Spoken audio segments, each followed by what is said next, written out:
Ang ganda! Grabe! Grabe guys, napakaganda yung Sea of Clouds. Ayun oh, excited na ako. Yan, bibigyan ko kayo ng magandang shots ngayon dito.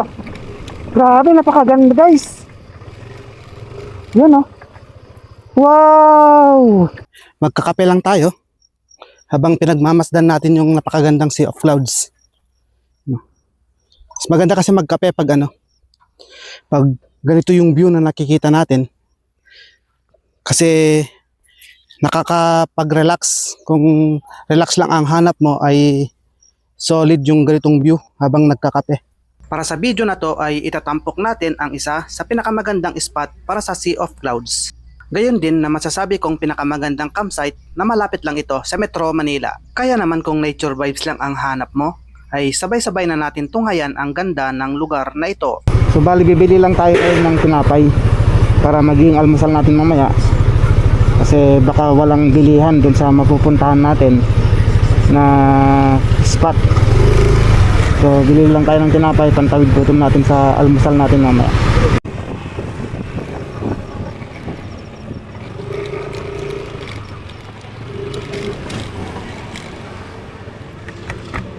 So bala ito yung yung Boso-Boso Shell na sinasabi nila. Ito yung paboritong tambayan ng mga riders pagdating ng weekend o kaya mga event nila. Kadalasan ito yung yung meeting place nila.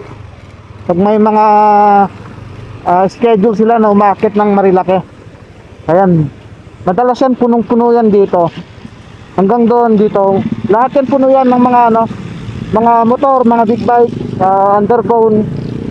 Ayan, lahat yan puno yan dito kasi ito yung pinakatambayan at saka meeting place ng mga riders na umakyat ng Infanta, mag-rides dito sa Marilake Highway. So ayan, sa ngayon wala pang mga nakatambay. Ang oras natin ay 4:58. Nandito na tayo dahil meron tayong iba-vlog dito sa Tanay. Abangan natin ang sitwasyon dito sa Tanay. Let's go. Enjoy lang natin at panoorin lang natin ng maayos ng video na to.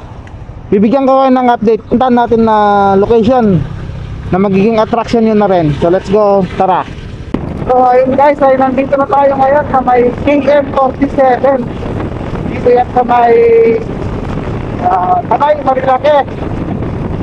Kasi sa nasasaksihan natin ngayon ay meron na itong baggy na sitwasyon.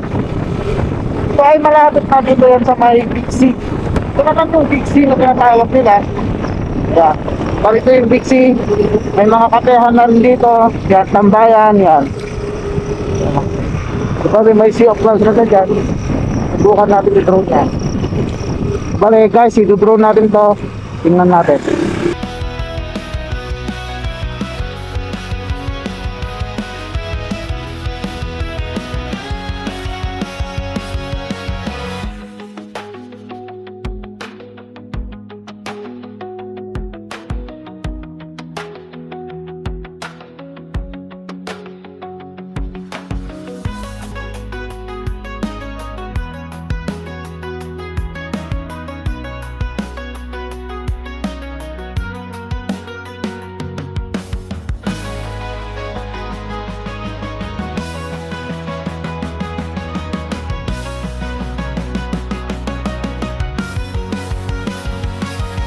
Sa dito ay sementado naman dito sa campsite.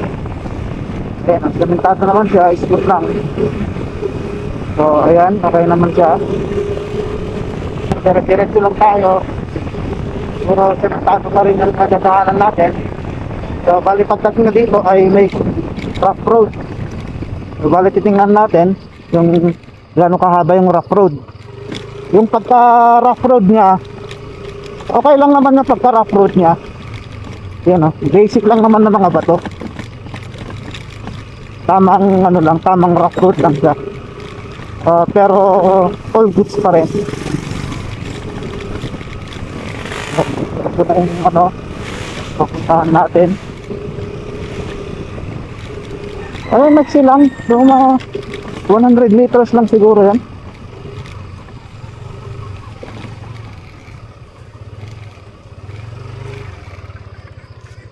Yan my guys.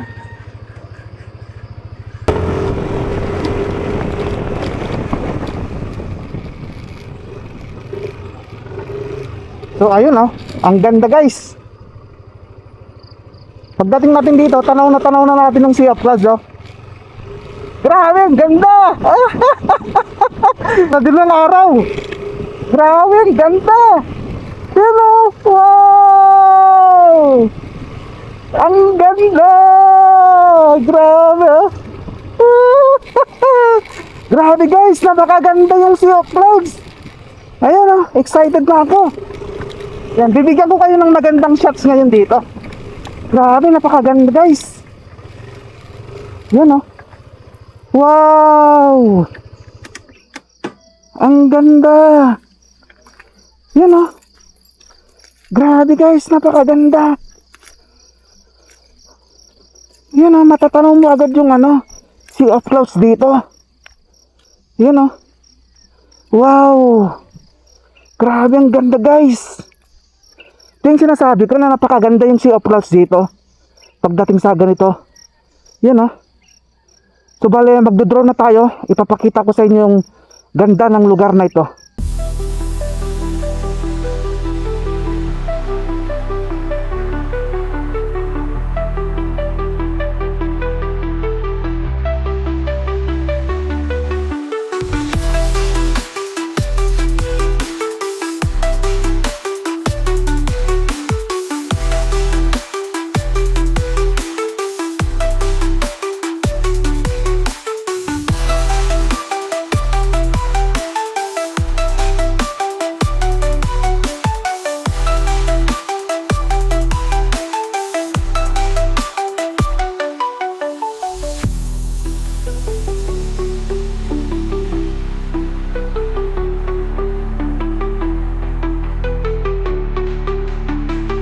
So ayun guys, ay nandito pa rin tayo ngayon dito sa Tanay Rizal. Nandito tayo sa isa sa pinakasikat na campsite. Ito ay dinadayo dahil meron itong napakagandang view ng Sea of Clouds, lalo pag nadatnan nyo dito ng madaling araw. Kaya pinaka-the best talaga dito ay pumunta kayo dito para mag overnight, para pagdating ng madaling araw ay masaksihan yung ganito kagandang view. Ito yung kabundukan ng Sierra Madre. Tapos dito na sa bandang baba nito ay makikita na natin agad yung ano, ganda ng Sea of Clouds. Matatanaw natin dito mula dito sa campsite. Ito ay isang campsite na staycation na rin. Ayan, makikita natin dito. Kaya kung gusto nyo makapag-staycation na nature vibes at the same time ay may napakagandang view, ay highly recommended ang place na ito. Kung makikita naman natin, no, napakaganda yung Sea of Clouds nya. Tapos napakatahimik, tanging tunog lang at huni ng mga ibon ang nakikita at naririnig natin dito. Napakaganda. Dito naman banda ay nandito naman yung kanilang pool. So bali may time lang yung pag swimming dito. Ayan. Tapos yung rate nito ay pwede kayong mag-direct at mag-inquire na lang sa kanilang Facebook page. Yan, Viewscape Nature Park. Yan, ito naman yung mga rules nila. Bali ang pool hour nila ay weekdays 7 AM to 8 PM. Ang weekend naman 7 AM to 10 PM. Ito na yung price ng pool. Para makapag-access ka ng pool, ito yung price nila.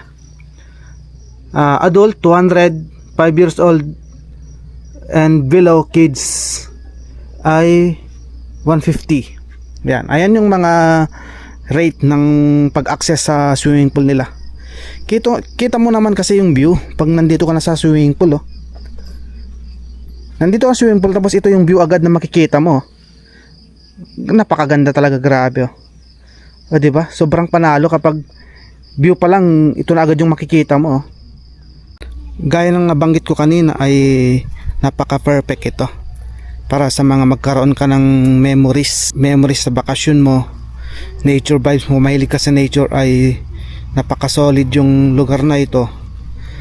Yan, kung mahilig ka sa mga mag-picture, photoshoot, yan, mag-video ay napaka-solid ito para makagawa ka ng isang napakagandang memory sa nature vibes. So bale ito yung magiging view niya. titingnan pa natin sa taas kung ano pa yung pwede nating makita doon at ipapakita ko sa inyo. Dito ay pwede lahat dito. Dito sa place na to, spot na to, ay pwedeng mag-camping dito. Yan. Tapos ito may mga open cottages naman sila dito. Tapos sa baba ay nandun na rin yung mga rooms na pwede nyong ma-avail sa kanila. So ayan, marami sa dito na mga open cottages. Aakyat na tayo doon dito sa may banda. Ayan, may mga alaga rin silang pusa. So tara. Dito kung makikita natin ay napaka-aesthetic yung style ng mga kubo nila. Yung A-frame nila ganito. Ang solid, napakaganda. Tapos may mga puno na ganito na siyang lalong nagpapaganda ng view. Ayan. Ganito, maglakad-lakad ka lang ng ganito. Tapos nandito na yung stay. Yun, mayroon ding dito mayroong common CR para sa mga staycation. Ayan. Tapos ito napakagandang spot to. Yung spot ng staycation niya. Mayroon siyang balcony. Ayan makikita natin may balcony siya dyan Ayan. Kaya naman kung nag-stay ka rito, nag-camping ka, nag-staycation ka rito, ay masasabi mo talaga na makakapag-relax ka. Kasi hindi masyadong magkakatabi yung A-frame nila. Tapos tahimik lang. Napakatahimik yun. Ito talaga yung pinaka nagustuhan ko rito. Yung view mo pagdating dito. Diba? Napakaganda. Solid. Yan Tapos akit ka lang dito. Ang maganda kasi dito ay mayroong nagro-robing na mga guard para safe. Sir, araw-araw lagi naman kayo nagro-robing dito o kaya safe. Gabi araw po, gabi araw. O kaya safe dito guys kung magka-camping kayo. Sir, thank you. Kung nagka-camping kayo rito, ay safe na safe kayo rito. Dahil meron silang guard na nagbabantay at umiikot dito.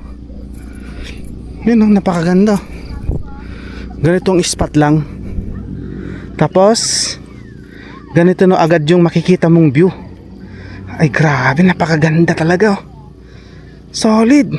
Thank you Lord sa napakaganda mong likha na kalikasan. Yan. So bali ngayon ay konti yung nagte-tent ngayon dito. Kasi weekdays ngayon kaya konti. Pagdating kasi ng weekend, makikita natin punong-puno yan. Yan, meron akong kuha dito ng weekend. Ipapakita ko yung drone shot. Ayan. Ipapasok ko na lang yung drone shot para makita niyo yung sitwasyon pag weekend.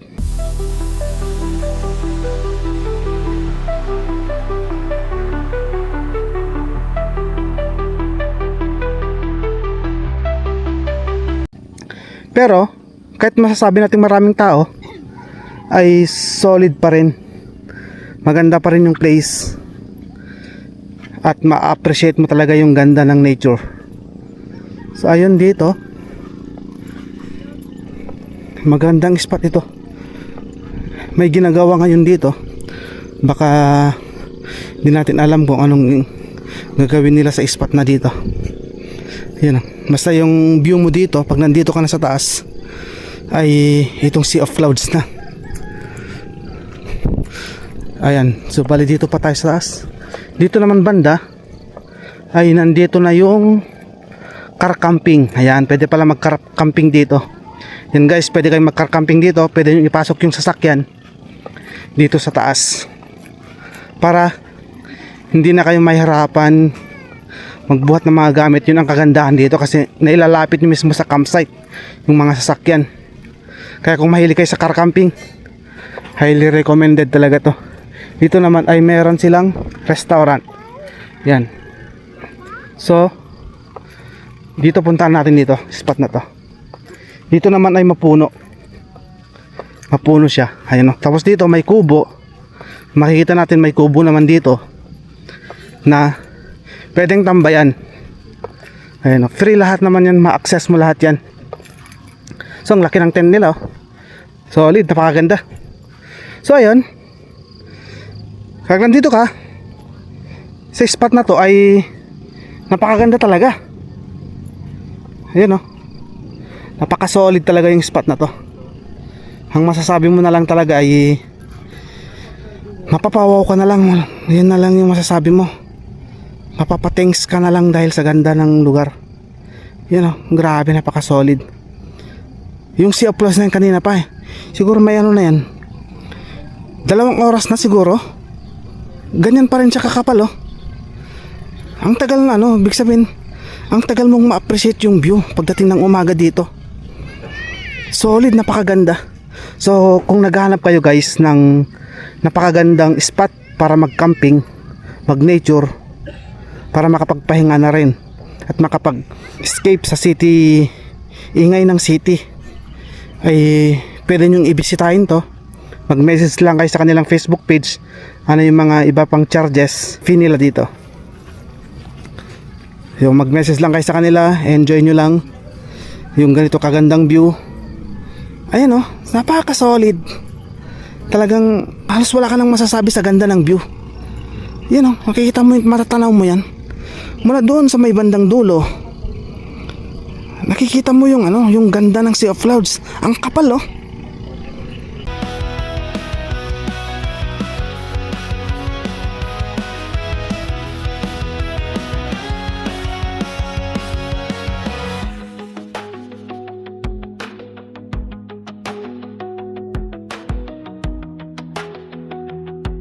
Tapos ganito yung view mo. Masasabi mo talaga napaka-solid. So guys, talaga, uulitin ko ulit. Highly recommended to, yung lugar na to. Dahil ang isa pa ay ito pa ang maganda rito. Mahigit 1 oras lang, 1.5 hour mula Metro Manila ay mararating mo na to.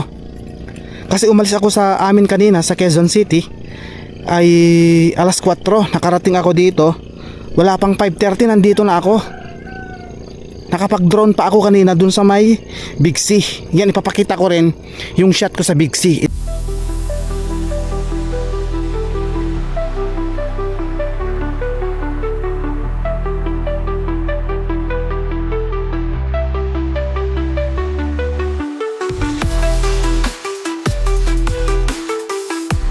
Kaya napaka-solid ang biyahe mo dito pag ano. Basta highly recommended ko dito kung gusto nyong masaksihan yung ganito kagandang view ay mag-overnight talaga kayo.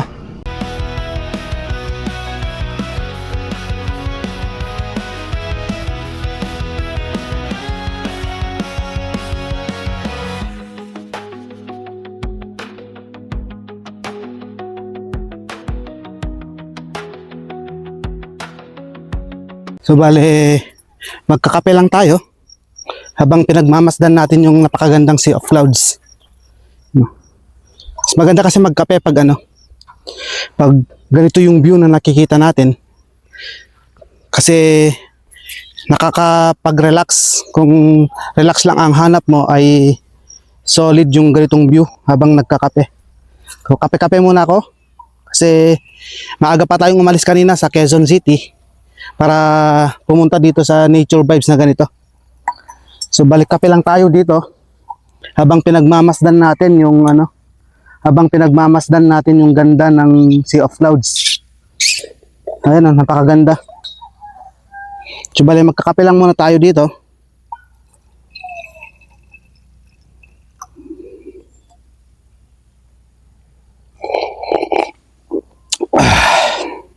Sarap magkape guys pag ganito. Minsan kailangan din natin yung ganitong view para makapag-relax tayo sa mga trabaho natin sa araw-araw. Kape-kape lang muna tayo dito. Tapos ganito na yung view. O nga pala guys, ito pala ay matatagpuan. Dito yan sa Viewscape Nature Park. Dito yan sa Barangay Cuyambay, Tanay Rizal. Solid guys ha.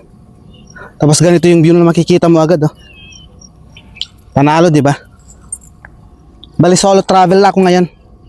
Dahil busy yung mga kasama ko. So bali solo travel muna ako para sa ganitong view ng Tanay Rizal. Kita ba guys? Ang ganda ng Tanay. Napaka-solid. Habang nagkakape, tapos ganito yung makikita nating view. Ang tagal na yung yung Sea of Clouds, kanina pa yan.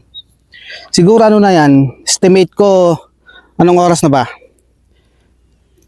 Ang time natin ay 7:30 na. So bali dumating ako dito bago mag 5:30. Meron ng ganyan kanina.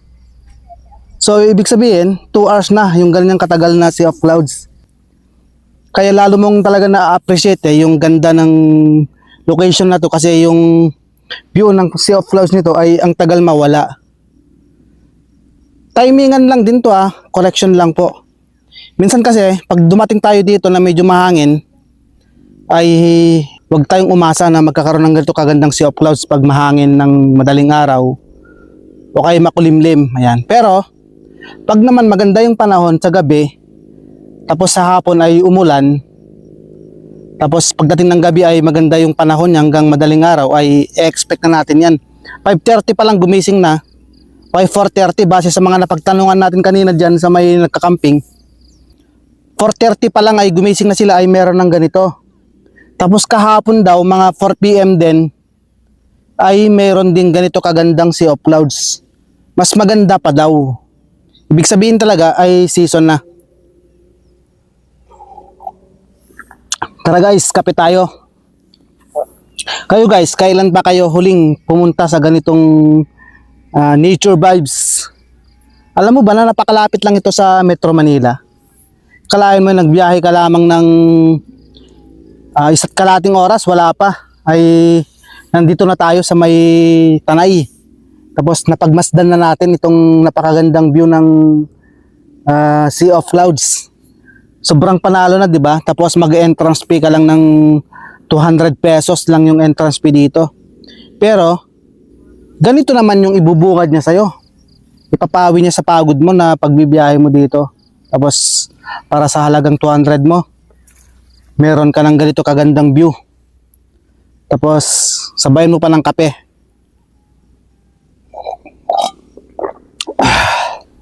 Sarap ng ganito. Kahit paminsan-minsan lang kailangan din nating pumunta sa ganitong lugar para ma-refresh yung kaisipan natin at may layo rin sa ingay ng syudad.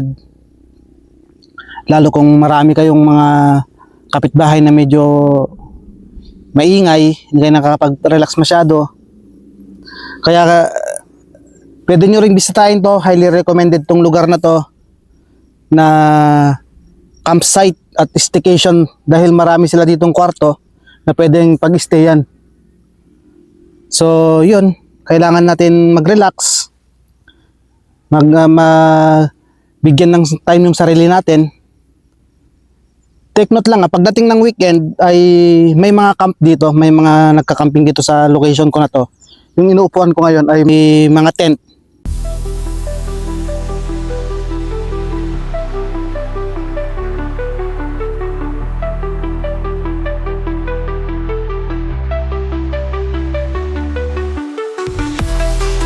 Kaya walang pang nag-tent. Doon lang sa may bandang taas, yung pinakita ko kanina, ayun lang yung may tent ngayon. Pero pagdating sa weekend kasi, dahil sa ganda nga ng lugar, ay maraming pumupunta rito para mag-nature trip, nature vibes. At the same time, magkaroon sila ng quality time para sa kanilang mga mahal sa buhay. Tapos ganito yung view. Kaya maraming dumadayo dito. Kaysa dumadayo ka pa ng malayo, dito naman sa Tanay Rizal ay meron naman napakagandang ganitong lugar na pwede nating pagmasdan. Ay hindi na tayo kailangan lumayo pa para masilayan yung ganitong kagandang lugar. Dito yan sa Pilipinas. So ayun, wag na rin natin kalimutan mag-subscribe, mag-follow sa ating mga social media para mabigyan ko kayo ng iba pang magandang view ng mga location na pwede nating puntahan. Bibigyan ko, gagawin natin ang lahat para mabigyan lang kayo ng magandang mapanood. Sa mga travel adventure natin, pa-support, pa-subscribe, pa-share na rin ang mga video natin na ginagawa. Maraming salamat guys sa mga suporta nyo. At isa pa guys ay ako pag nagbibiyahe kasi ako, practical ako. Yan, bumili ako ng tinapay kanina. Yan o. Bali, bumili ako ng tinapay sa dinaanan ko na kanina. Para dito na rin kasi ako mag-almusal kasi hindi ako mahilig mag-almusal sa bahay. Lalo kung bibiyahe ko ng maaga. Yun o. Bumili lang ako ng tinapay sa may baras kanina. Nakita kong open na bakery. So bali dito na ako mag-almusal kasama itong kape at tinapay. Solid na.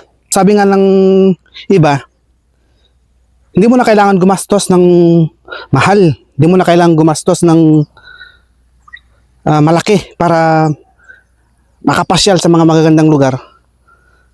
Sa bagay, depende yan sa tao kung paano niya i-appreciate yung lifestyle niya. Ako kasi sapat na sa akin to kape. Kape at tinapay ay solid na sa akin sa almusal na to. Panalo, sobra. Ayun no. Makikita natin yung pinaka-sea of clouds niya, yung fog ay kumakalat. Lumalaki siya, lumalapad siya oh. Kanina nandun lang, ngayon hindi na masyadong makikita yung sa unahan no. Sabihin, kumalat na yung yung pinaka-fog niya, lalo nang gumanda ngayon. Yun, ang ganda. Na diba? Napaka simpleng buhay, pero napakaganda. Ganito lang yung sitwasyon. Tapos, kung gusto niyo rin mag-overnight dito, ay pwede rin. 300 naman yung fee ng overnight.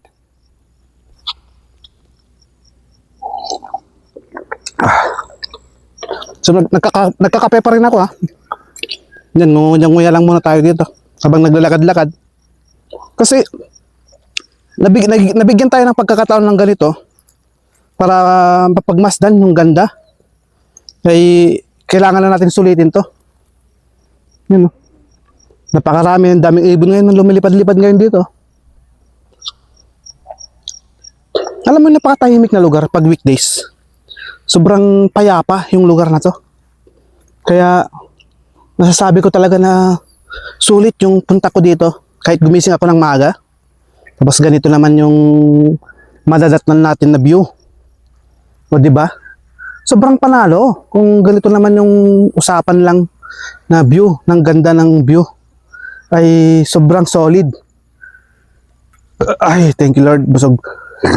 Thank you Lord. O diba? Kung sa lifestyle mo talaga simple lang ang lifestyle mo ay ma-appreciate mo na yung ganitong sitwasyon.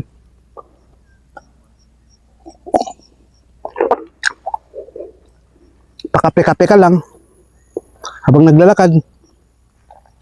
Itong maganda kasi dito ito yung pinaka-na-appreciate ko sa lahat eh. Yung sulit yung pagod mo, gumising ka lang maaga. Ayan. Gaya ng nabanggit ko kanina, kung paano natin matimingan itong Sea of Clouds. Yun yung magiging sitwasyon, yung nabanggit ko rin sa bandang unang video. Yun. Minsan kailangan mo magsakripisyo lang ng gumising ng maaga konti. Pero naman, sulit naman yung ipapalit sa'yo ng ganda ng view, di ba? Yun, sarap.